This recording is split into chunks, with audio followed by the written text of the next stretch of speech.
This Sunday's Gospel again comes from the Gospel called John, and once more offers us a few brief verses that presume a broader and deeper understanding of the Mediterranean cultural context of the Bible.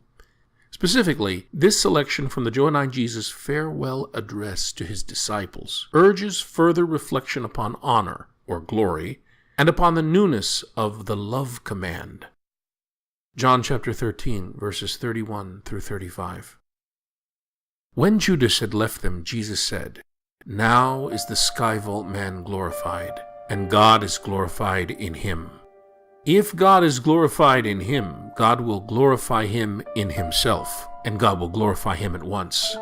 My children, I will be with you only a little while longer. I give you a new commandment, attach to one another. As I have attached to you, so you also should attach to one another. This is how all will know that you are my disciples, if you have in-group attachment for one another." All talk of glory in the Bible means the honor due to the God of Israel. In Mediterranean culture, honor is a public claim to worth or a public claim to value, and a public recognition and acknowledgement of that claim. What is the Johannine Jesus' claim to honor or worth or value in this passage? This is the Johannine Jesus' farewell discourse. There are other discourses like this in the Bible. For instance, Jacob's farewell address to his own sons in Genesis chapter 47, verse 29 to chapter 49, verse 33.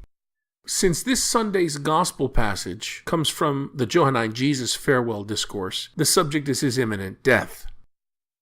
By obeying the commandment of his father concerning his death, the Johannine Jesus can claim the honor of an obedient son.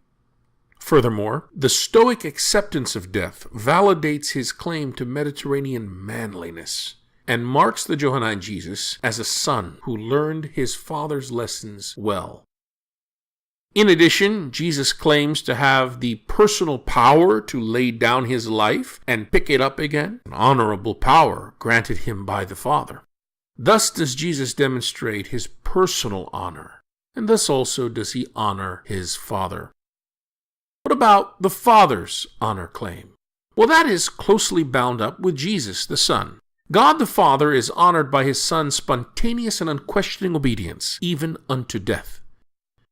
But God's greatest honor claim resides in raising the Son from the dead.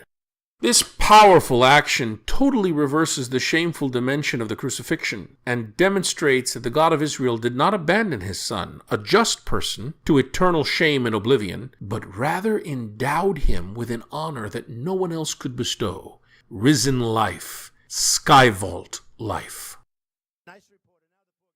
My friends, American culture is simply not an honor-shame culture. We don't really get honor and shame.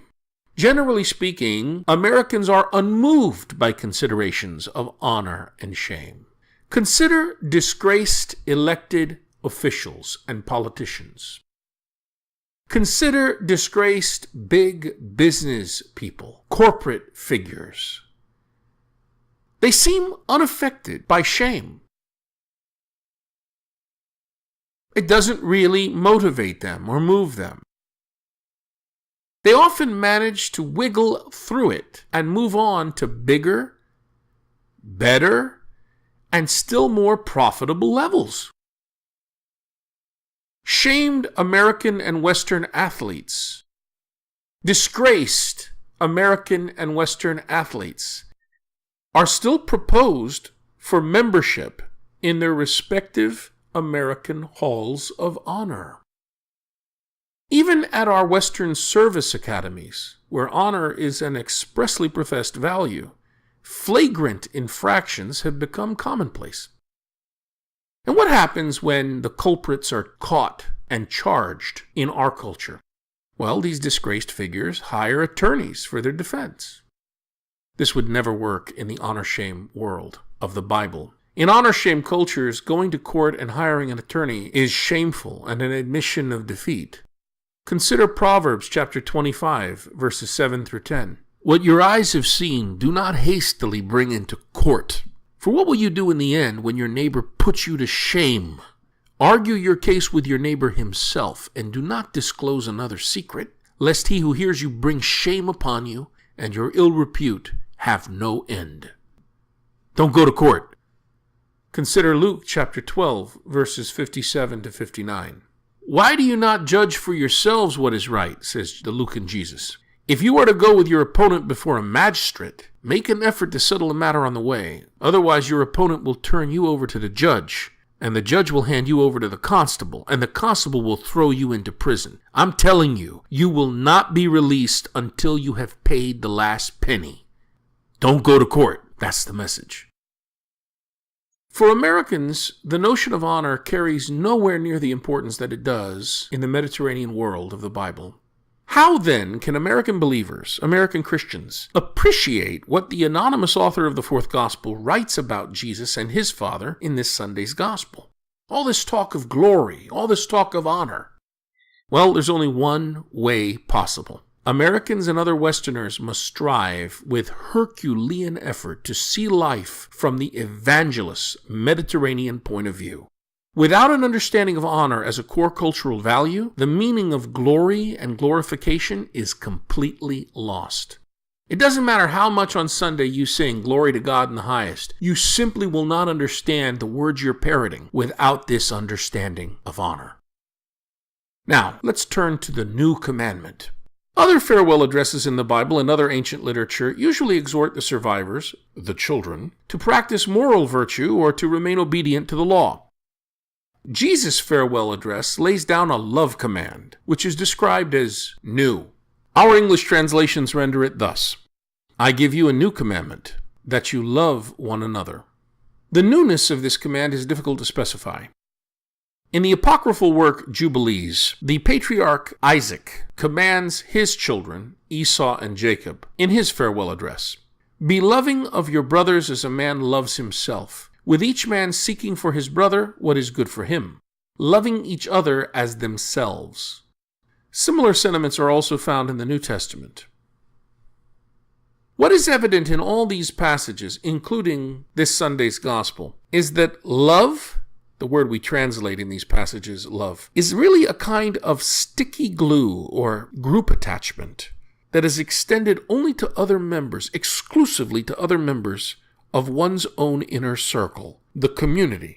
It is never extended to those outside it. John chapter 13, verse 35. By this, everyone, meaning everyone else, everyone outside, all the outsiders, will know that you are my disciples, my insiders, if you have sticky in-group glue for one another. This example of mutual in-group glue, love, among insiders, in-group attachment, should be a striking example to all outsiders.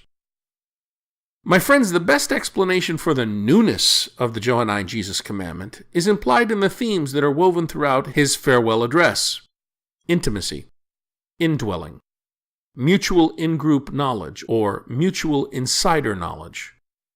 These are the themes that characterize a covenant, in this case, the new covenant struck at the Last Supper. The God of Israel's covenantal love, or in-group attachment, is spontaneous, unmotivated, directed to sinners and others unworthy of in-group glue, unworthy of love. Ancient Israel experienced this love, or in-group glue. In Jesus' death and resurrection, the God of Israel's attachment love is known in a totally new dimension. To the credit of its basically individualistic culture, Americans do love one another, but in culturally distinctive ways. For example, we Americans invented the curious distinction between the deserving poor and the undeserving poor. Love is directed accordingly. In stark contrast, the Johannine Jesus urges, just as I have loved you, you also should love one another. How do you think we measure up?